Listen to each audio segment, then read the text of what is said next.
You got dreams, a fire, a plan. It's time to lead, time to stand.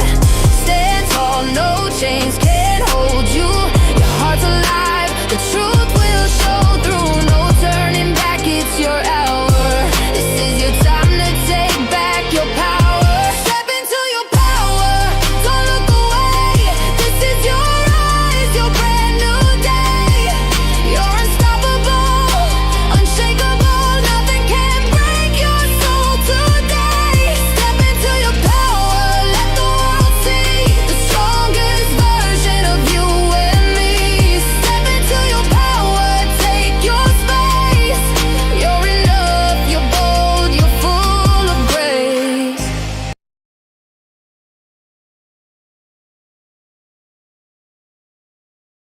Good day, everybody. Here we are on episode 5, season 1 of SoulsSpectives. It's incredible. I can't believe how fast the time is going by. And today we're going to dive deeper into the topic of vulnerability, about how can we keep saying yes to life even though we've been hurt, even though we've felt, betrayal and things like that. And I want to share how we can do that. But first, I just before coming on air right now, I just decided I think I would like to play. I play the flute for healing, and I have a few CDs and that, and I have the feeling just to ground us into this, because vulnerability is such a sensitive topic, and it can activate because we've all been hurt, we've all had pain, we've all had loss. And to survive, we naturally, process just enough to get through the door of life. But often there is, tail ends. And it brings to mind one of my favorite Sanskrit sayings. It says, the elephant got through the door, but the tail got stuck. So when I heard that, I'm like, oh my God, that just describes what happens when we have trauma or loss, and then, we just process enough to get through, but then we get stuck. There's these little pieces, these little tail ends of those experiences. And especially as we're aging, I'm 55, and, the older we get, the more unresolved those tail ends are. They become like what we call that emotional backpack that we carry. And there's all these little, different experiences get the different tails wiggling, triggers, right? To be healed, to come to the surface, to be witnessed, and so that we can take back our power, right? The lead song here is Take Your Power Back. I'm not meaning it in some superhero way. I love that song because, like, we have a power to influence our life. We have a power to shift our perceptions in a way that our experiences can help us and can lift us. But it is a very tender journey. It's not it's not like a motivation thing, like, oh, you can take your power back. It's like, no, it's titration. It's step by step by step, where we meet those tail ends when they surface, rather than keeping them, in the exiled corner of parts of our life we don't want to look at or meet because we just don't know how. So it's not a shaming thing. It's like, we don't know how. When we don't know how to meet the tiger, we're not going to go meet the tiger. We need the tools. And so that's what, my desire is to share these tools with you here through the podcast and through all the work that I do. And so to start today, I'm going to invite you to just close your eyes and take a few deep breaths. And I'm going to play my flute. And my flute is kind of like everything I do. I just sort of do it impromptu, right? I'm just tuning into what feels like the energy is moving in this moment. And so please just take a deep breath in for the count of 5. And then exhale for the count of 5. Just create a nice rhythm of in and out. And I just ask you to be very tender and kind with yourself, because again, this is a topic, it's not an easy one. But when we really come to understand the power that vulnerability gives us, then it becomes easier. But to start, I'm going to play the flute, just to soften, just to land you in the moment, and to create a space to be able to share everything I'm sharing. Okay? So take some deep breaths, and here we go.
deep breath with that.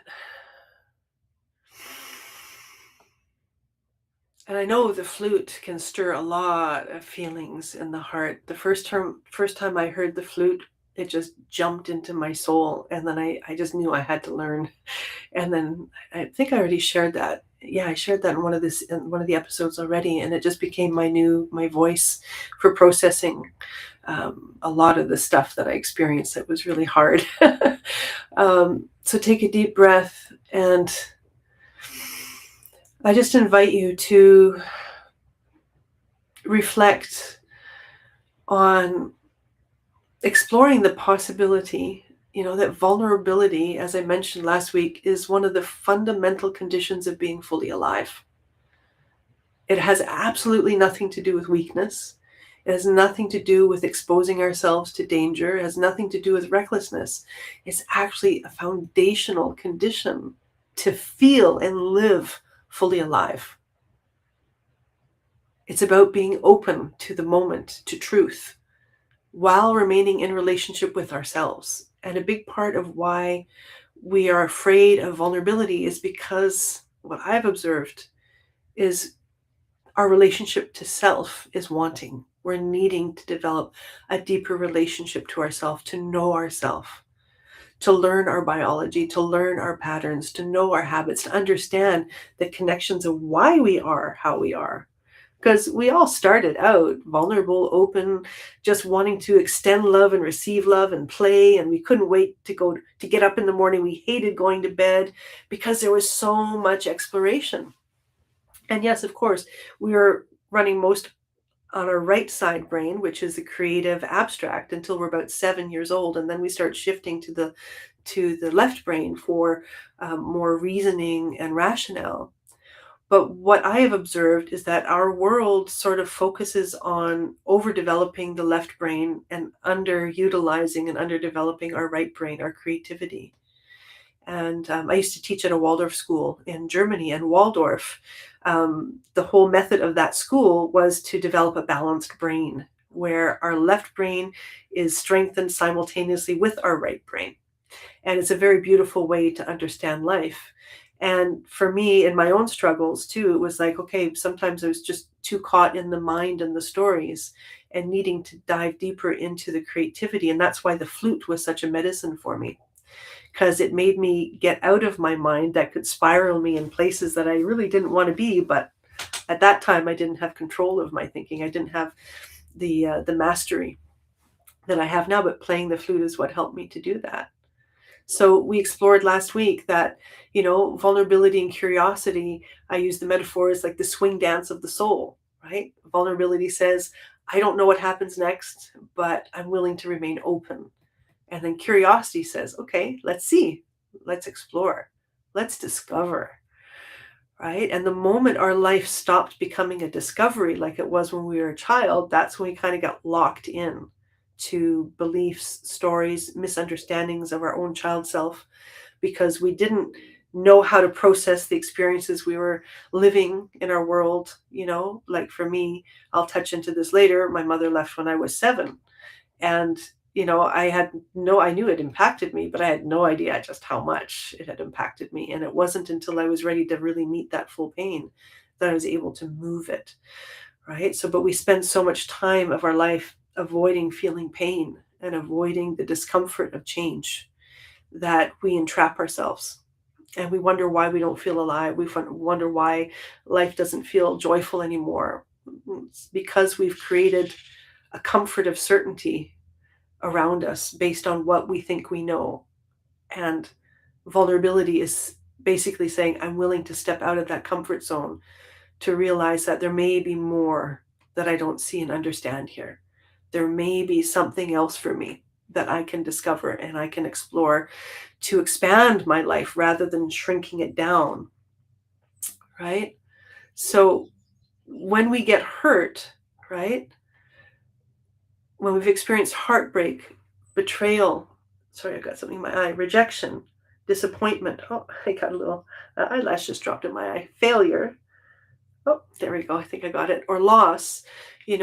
these experiences, they give us understandable reasons to say, man, life sucks. And to feel like, man, I don't know how to be, or I don't want to be, right?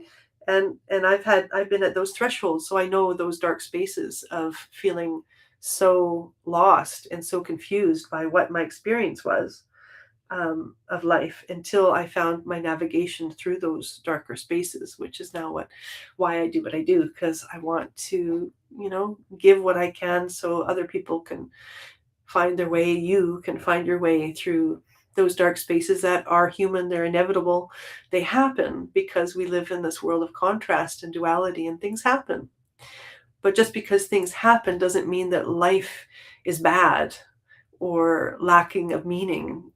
That depends on us, the meaning that we attribute to something.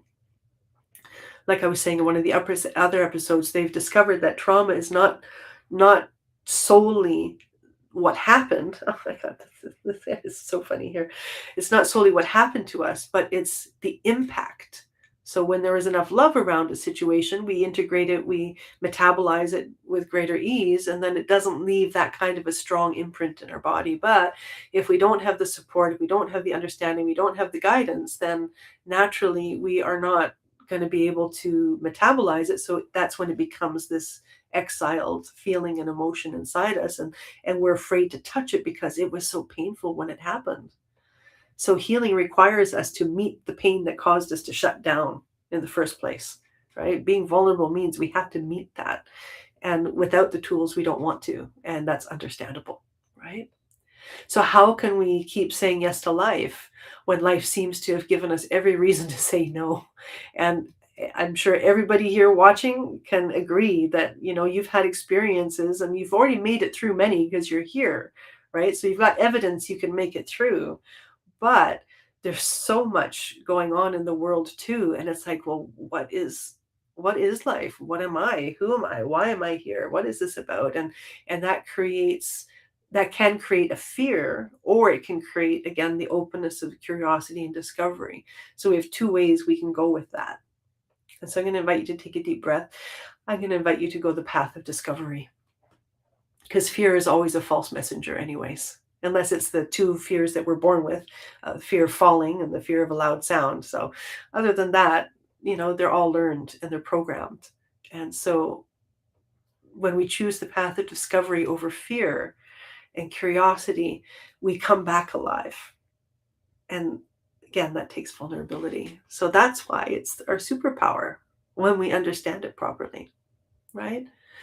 So, and one of the reasons it becomes so difficult to open again is that we make what happened something that it means something about us. So we personalize it. If somebody rejects us, we interpret, I'm not enough. If somebody betrays us, we say, I wasn't worth choosing. I'm not worthy. When something fails, I'm a failure. I'm not capable.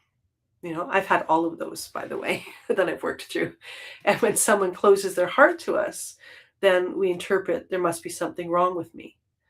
So take a deep breath and just do a brief scanning inventory. Which one of these relates to you the most? Which one sort of peaks the most in your body when you hear it? And just be gentle and loving and kind with yourself, and take some deep breaths. Because the breath is the medicine. If you notice, whenever you feel a trigger or a pain, you hold your breath. Everything contracts and tightens. And that's how that energy gets locked in our biology. It's not just a metaphor. It gets locked in the muscles and the fascia. It gets locked in the body. And so when we take a deep breath, we expand that space and we sort of counteract that impact. So if you take some deep breaths here, wherever anything might be, moving and stirring, the breath will help you ride it through, like surfing, yeah, I'm just thinking of this right now. The breath is like the surfboard. We talk about surfing through the waves of life. Well, your breath is the surfboard upon which you can surf the waves, right? That just came to me. That's really cute. I like that. Yeah, so this is what we need. We need to have metaphors, ideas, understandings to meet those waves and those moments in a way that also brings in a bit of an element of play.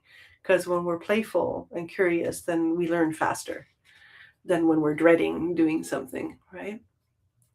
So the thing is that those beliefs that arise because somebody did something to us or didn't do what we thought they should do or something didn't work out, you know, those those actions from those people, that's from their own inner world. It has nothing to do with you or me. It's their history, their wounds, their fears, their beliefs, their capacity, their choices, and the level of awareness that they are operating from, the capacity they have to meet their own self, not just you. And it's exactly the same for us. It goes both ways. We can only meet somebody to the capacity we've met ourselves. And so sometimes we meet in one place, but then one person grows in another way, and then there's no more meeting place, and that can happen. And then if we don't understand that mechanism, then we take it personal, right? Or it served its learning purpose for us, right? So often the people who hurt us most, they're operating from those kind of places inside themselves that are remaining unresolved and unhealed. So understanding that is not about excusing the harmful behavior. Accountability and discernment still matter. It always matters. And we most often will not receive what we need from the person who harmed us, right? So that's why we have to step up in our own relationship to ourselves. And so understanding this, again, it doesn't excuse it, but it frees us from turning another person's behavior and patterns and, actions into evidence of our worth. That is the key. To see that somebody else's actions are not a measure of my worth or my value, if I'm lovable or enough or capable. Take a deep breath with that. And that's where we get stuck. That's the snag that we get hooked into. We translate it. The meaning we give it is it means there's something wrong with me. And I had that one for most of my life. I had this idea that there was something fundamentally flawed in me, that my mother left and that all the different traumas that happened after that. But that wasn't the true belief. And it took me many, many years to actually get to that root. I healed many of the layers around that root. I got deep, but it wasn't until I got that root that something actually finally shifted. And that takes time. So healing is a process. It's a journey. It's a pilgrimage. It's not a one and done thing. And it's important to have that understanding when we're on a healing journey.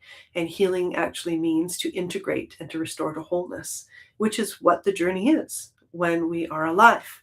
We're constantly integrating and processing and metabolizing and recreating, letting go, creating new. That's the movement of life. And when we're stuck in the stories of the past, it's not to devalue the stories, but we're not supposed to stay stuck in them. We're designed to recreate ourselves from them, to know ourselves from them, right? So if it's somebody else's behavior and it's not my worth, even that knowledge doesn't mean that it doesn't have an impact. So I'm not negating the impact it has, right? The impact happens with me and it belongs to my experience. But the behavior tells me about them. And it's important to have that discernment. That's my experience to explore. What happened in me? Where did I go with that? I'm going to give you an example of one of my experiences in a little bit to show you like how that moves, how that comes to be. And this is where vulnerability becomes very, very, very interesting, because remaining open means being willing to feel what the experience actually awakens in us in the moment. Take a deep breath with that. So I'm going to share my little story now. And it's a relatable story because it's about heartbreak, and we've all had heartbreak. So that's a universal experience we can all connect to, and in our mutual humanity and in our mutual confusions and questionings around what happens, right, when things fall apart. So it was about 13 and a half years ago. I met this guy, and it was the first man that I had let myself open to in a very, very long time. And there was, the joy, there was the happiness, there was lots of good feelings. And it seemed like, and he also expressed, he loved me and all kinds of stuff. But then from one day to the next, he became like a steel rod and he just like shut his heart down. And I was just so confused. It put such shock in my body. I'm like, wait a minute, what happened? And I said to him, I said, can I put my professional cap on for a second? You might have some unresolved, relationship stuff coming up. He's like, nope, nope. I just gotta go. I'm like, oh, okay. So I was in my shocks, like, whoa, what happened? It was the first time I'd opened in a long, long time. And so I decided to sit with my pain because I already had learned how to do that. I already had learned to meet my emotions, to let them, to feel them, but be the observer of them as well and the inquirer, have an inquiring mind. What's happening, right? And I could feel this pain, and it was a relatively short connection relationship. I think it was just like a month, but my body was experiencing it so deeply, and I'm like, wow, what else is here? Let me have a look. And I allowed myself to feel it completely. I cried. I witnessed my body. I breathed through the process. And this is what helped me get through. You got to breathe through these moments. You got to not hold your breath. You got to breathe. So, when I breathed through those moments, and I went deeper than just the surface story. And underneath the heartbreak, I found something so much older. And it was the abandonment of my mother when I was 7. And I remembered the first time in my life, I remembered being the little girl. I remembered the dress I was wearing, my shoes, I remembered my hair, and I remember watching her walk out the door. And I was standing there confused. And I knew she wasn't coming back somehow. And then, you know, after that, it was just like, so my own stories were like, what's wrong with me? It's my fault. And then shortly thereafter, there was a situation where my sister had an accident and she was in a coma for almost a half a year. And, this 6 months after my mom left. So then that compounded that, even though, of course, it's not my fault, but was different with me afterwards. So then I felt rejection there too. So my foundational point was rejection. And then when I went to school, I was rejected by kids. I was bullied because now suddenly I had a cripple for a sister. That's what they said. She was able to walk again and do many things again after. But so that whole nugget of layered pain that happened in such a short period of time, through that experience that got activated, through this person just becoming like hard, cold, nothing, it activated and cracked that open inside of me so that I could see the original wound behind the rejection I was feeling. And it made so much sense. And I could see how that experience is like, if you have like one centerpiece, you got all these different pathways, right? So it like that pain like activated like every single pathway of rejection and pain that I'd ever had in my life. So that's why it was so intense. But it was a healing. And because I already understood that, I could use it that way. Now, had I met that pain a few years before, I wouldn't have been able to go there. It would have broken me. But because I did lots of layered healing work and inner inquiry and restoration of my own self, I was able to meet that hardcore pain. It's not something we can do right away. We heal in layers. So just to give that, understanding, we only can meet what we're ready to meet. And that's beautiful. That's how our body and our nervous system is protecting us. So that's why it's important to not force healing, but to engage the moments when there's triggers and emotions that are being activated, because those are the doorways in. I always say our triggers are the doorways to our soul, because our soul is buried underneath these buried pains. And the only way we gain access is when we're activated, when something in our environment catalyzes an activation. So take a deep breath with that. That's why this part of vulnerability can be frightening, because when we're vulnerable, we're open. And when we're open, we have to feel what we really feel. So something today can touch something unresolved from yesterday. And it's important to just understand that, and to understand that for our nervous system, this is something that is so essential to know. Something could have happened 25 years ago, but if your nervous system has not had the opportunity to metabolize, unwind, integrate, and restore, then your nervous system is still living in 20 years ago. That's why when a trigger happens, we can suddenly feel like we're right in it again and it feels like no time passed, because our nervous system lives in a different time zone than our mind, right? And our body in terms of our physical, our skeletal system and everything. But our nervous system lives in a different time zone. It lives in the perpetual now, and it lives in all the unfinished experiences that still hold an impact in our biology and our relationship to ourselves. So after I realized that, I started breathing, my tears softened, but I still felt a sadness in me. And I was like, okay, well, what else is there? Right? What else am I missing? There's something more, because I could feel that release, although it was huge, there was still another tail end in this experience. And then after recognizing that abandonment layer and feeling that I was going deep inside, like, okay, so what am I really missing? What am I missing about him? And then I I realized that I wasn't missing him at all. Realized I was missing how I experienced myself when I was with him. I had become open, expansive, joyful, loving, playful, alive.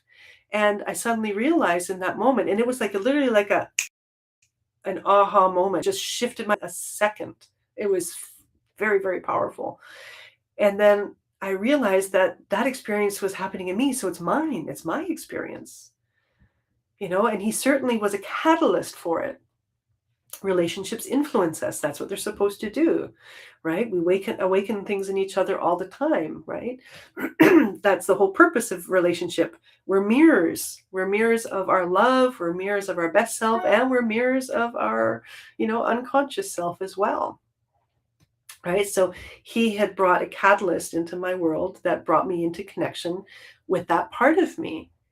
And in the love that I was feeling, and the openness and the expansion, it was me experiencing me, not him. And that was so huge. So that aha, it just shifted my whole biology. And I've never gone back to, in any situation, to feeling dependent on somebody else for my happiness and my joy.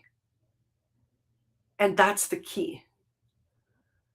So instead of closing my heart and becoming bitter, I actually was open and expanded, because I gained new earth in my body and my soul again that I'd been disconnected from. I gained insight, I gained understanding, I gained better navigation in my own inner world.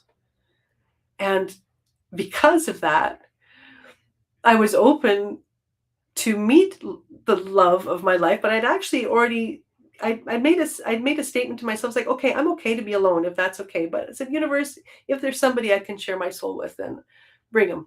Bring him now. I would love to have somebody to share my life with. And then 3 months later, I met my husband.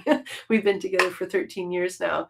And we've been walking that mirror journey. And many times there's been collapses, but then we've both been committed to being vulnerable, to go deeper, to understand whatever our triggers were, when we unintentionally cause each other pain or confusion or things like that. So we have that living relationship. And this is what is possible when we let ourselves be vulnerable. Take a deep breath with that. When we let ourselves be responsible for our own happiness, instead of putting that weight on somebody else, because it's not their responsibility. We're here to meet at intersections of love and growth. That's what one of my Kahuna elders said. And I love that. If we're here to meet at intersections of love and growth, that means we're not here to tell anybody who they should be and shouldn't be. That means we're not here to shut down somebody because we don't like something, right? We need to find our way to communicate, to love first ourselves, And then to find somebody that loves their self enough and knows themselves enough that we can actually embark on this journey of self-discovery together. And then that's what keeps the relationship so juicy and alive, because we're always learning and we're always discovering, because as long as we're alive, there's stuff. There's stuff that will come up, and there's new parts of us to encounter at different levels and layers. And it's a beautiful thing. And it's painful at times. Of course, there's confusions, there's challenges, but again, when we have a map to understand the path of vulnerability and the power it gives us, first within ourselves and then in our connections, then things change, right? And so the difference when I met my husband versus when I met anybody before him was there was a part of me that was looking for the other person to validate me, to tell me I'm worthy. And that's why I kept attracting people that couldn't do that, because that was on me. That's my thing to do. I needed to do that first. So take a deep breath with that. And so from this experience, what that taught me is that vulnerability is not a gift to somebody. Like we have the expression, I'm not going to open again because it hurt too much, or I don't want to be used or manipulated, or I don't want to feel that pain again, right? So this is why we don't let ourselves be vulnerable. But we're actually, we're removing our dance ticket to the swing dance of the soul party of life. We're removing ourselves from living when we do that. And for me, I came to understand that when I open my heart to somebody or an experience or a possibility, that's a gift to myself first. I am giving myself the opening to come alive. I am willing to meet life in the moment, open, versus through my filters and my stories. And I touched into that last week as well, right? So when I open my heart, I experience openness. When I open my heart to love, I experience love. When I open myself to feel joy, I experience joy. And when I participate fully, I experience my own aliveness. And so that's what vulnerability is. It's the power of being fully alive, being able to engage the moment. And of course, I hope that another person can meet me there. Unfortunately, my husband meets me there. And then that's the beauty of relationship. That's the beauty of connection. It's not to be, what's the word I'm looking for? Utilitarian, right? A lot of the ideas of relationship is utilitarian. You need to fulfill these for me to be happy. And you need to do this for me to be happy or for me to love you. There's so many conditions. And of course, we want to be in like resonance with our partner, for sure. But it shouldn't be based on that. That doesn't work. And it will never work. And that's why we keep repeating the same stories again and again until we come home to ourselves and we discover ourselves and we learn how to let ourselves open, because this is what it is to be alive, not based on if I'm going to succeed if I try this or not. We don't know. We never know at the beginning, right? So take a deep breath with that and maybe reflect a little bit, because we've all been taught the same program.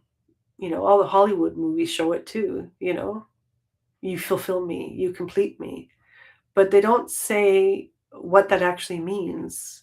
And the only two people that can complete each other are people who are already complete in themselves. And then they create a whole new realm of completion.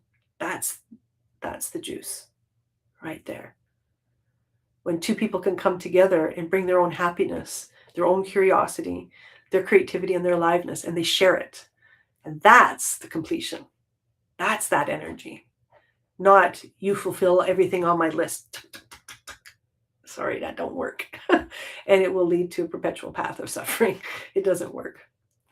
So with all of this understanding, it came clear to me that vulnerability ultimately comes down to being in relationship with self, in self-trust and self-knowing. So vulnerability is about self-trust. Self-trust doesn't mean that nothing painful will happen. It doesn't mean that no one will disappoint me. It doesn't mean that everything will work out exactly as I hope or I plan. Self-trust means whatever life brings me, I trust that I will not abandon myself, that I can and I will meet it, that I will feel it, that I can listen to myself within it, that I can learn from it, that I can respond, and then that I will always find my way home again. In my 20s, I created a mantra for myself and I said, no matter what happens, I will learn and I will grow. And that commandment that I gave myself, I've stuck with it. And because I've stuck with that, whenever fears or doubts come in about should I did it, this is the right choice, should I have done that or shouldn't I have done that or whatever, it's like, no, it doesn't matter what I choose. Everything is going to lead me to a path of learning and growing. Some of the paths are harder, some of them are easier. But when I commit to that, no matter what happens, I'm going to learn and grow, then that is what's going to happen. And I can count on that. And I don't have to let the fear, the natural fears and doubts that will arise, it's a part of it. They're going to be there. They're going to be knocking on our door for the rest of our life. But we got to know what their place is and turn the volume down and, tune into ourselves, build that self-trust so that those voices no longer have power. Right? So take a deep breath. So when we understand, ourselves this way, for me, understanding myself that way, then vulnerability, it became less frightening. It actually became more exciting. It became like, wow, let's go check this out. And I remember a line in one of my favorite movies, Love Actually, where the father was talking with the son had a crush and on a girl, and then he felt heartbroken and then had to talk with his father, and then the talk led to them both saying, okay, let's go get the Padooties kicked out of us by love, right? They're like, okay, let's go meet it, right? And that's the energy of aliveness. Being willing to fall, being willing to be hurt even, but understanding that no matter what happens, there's always learning and there's always growing. And through that, there comes a meaningfulness that gives our life purpose and gives us something, gives us the beauty of life, connects us to the beauty of life, right? Because we can, the only relationship we can be certain of is really the relationship with ourselves. So take a deep breath with that. When we can establish that confidence and that certainty within our own self, we make that commitment, no matter what, I'm going to learn and going to grow. There is a pathway through this.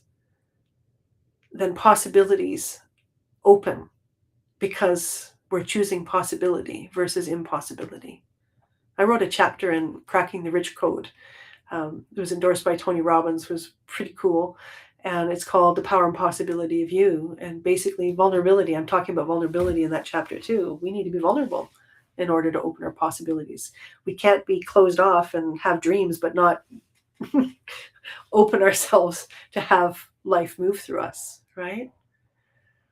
So one of the things, we're coming close to the end of the show right now, and I wanted to bring this little piece into because it makes sense, and not just in relationship, anywhere in life, right? There's a beautiful saying, people, I'll also say situations, come into our lives for a reason, a season, or a lifetime. That crossed my path in my early 30s. And I actually wrote a nice little writing around that somewhere. I've got to find that. So when we first meet someone, or we first have an idea or endeavor to make, like an entrepreneur, a business, for me, that's my life too, stepping out into the vulnerability to do that, right? We never know how it's going to work out. We don't know if it's a season, a reason, or a lifetime. We don't know. That's the mystery, and that's the beauty. That's the discovery. That's actually the biggest part of the joy. Because wonder requires uncertainty. Awe requires uncertainty. Adventure requires uncertainty. Discovery requires uncertainty. Love requires uncertainty. Creativity requires uncertainty. Trust requires uncertainty. Growth requires uncertainty. Faith, possibility, all of these require uncertainty to come into movement and to engage life. Just imagine if we knew every outcome before we began. Wouldn't that be like boring? Can you imagine if you knew every single conversation you're going to have, every meal you're going to have, you knew every single thing, for the rest of your life? I mean, okay, what is that? So one of my invitations is also to embrace the mystery in life, and that requires vulnerability as well. And the vulnerability and the not knowing are what brings aliveness, right? It's knowing that brings stagnation when we think we know and we don't realize we don't know what we don't know. That creates stagnation. So take a deep breath. We don't need to know everything to take that first step. And what we need to know only shows up when we take that first step, when we explore. We just need enough relationship with ourselves to participate in what we don't yet know. So here we are, SoulsSpective of the week. I really like doing this. This is fun. So this week, I'm going to invite you to notice one place where an experience from your past may have taught you to close something in you, a dream, a feeling, an experience of your own true self, love, creativity, friendship, trust, new beginnings, being seen, trying again. And it's not about trying to force yourself to open, but just be curious and inquire. What am I protecting? What's behind that wall? What did I make that experience mean about me? Because that's what you're the author of. You're not the author of the other person and what they did or didn't do. You're the author of the meaning that you give the experience. And what did you make it mean about you? Explore that and let it go, because it's not going to be true. What might become possible if you knew you could trust yourself to remain with yourself no matter what happens? What becomes possible? It's different. That's the power of vulnerability. And then ask yourself, what might life be inviting you to say yes to again? Not recklessly, not without discernment, but with enough self-trust to remain available to what you haven't experienced yet. So you can let yourself be surprised by life, be surprised by yourself, be surprised by the mystery. And again, we can't know whether something will be for a reason, a season, or a lifetime.